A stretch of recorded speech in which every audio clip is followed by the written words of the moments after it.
Well, they're calling him Bojo and even the British Trump, with many people looking to talk up the similarities between Donald Trump and the soon-to-be new British leader, Boris Johnson. It's a pretty shallow and silly comparison, though, in my view, even though, as it happens, Boris Johnson was born in New York City. Trump, as you know, is an outsider, an anti-politician who's switched parties in the past and has no strong ideological roots and is shaking up the system in a very unorthodox way. For all his stunts and sense of humour, Boris Johnson has come up through the Tory party.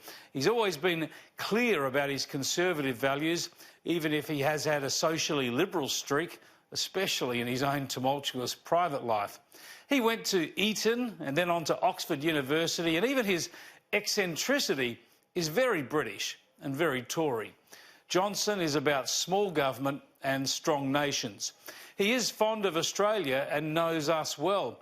I met him more than a decade ago when he was a backbencher and editor of The Spectator magazine, and his interest and knowledge of Australian politics was extensive. Unsurprisingly, he was particularly interested back then in our strong immigration system. He's a lot of fun and has always been an entertaining and effective communicator, as he showed in his victory speech last night.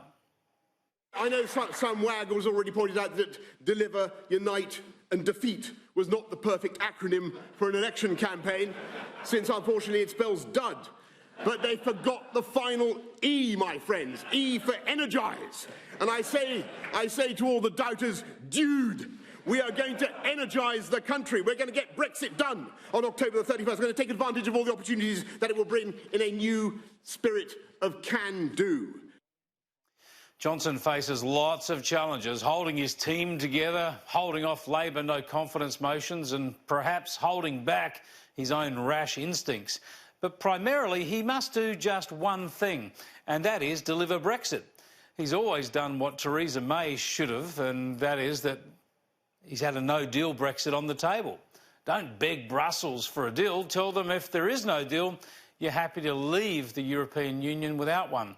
The British people voted for Brexit and Boris Johnson must deliver it. I, for one, have always said that this will be the best for Britain anyway, and it certainly won't hurt Australia either, as we ought to be one of the countries first in the queue to strike a free trade deal with a newly liberated UK.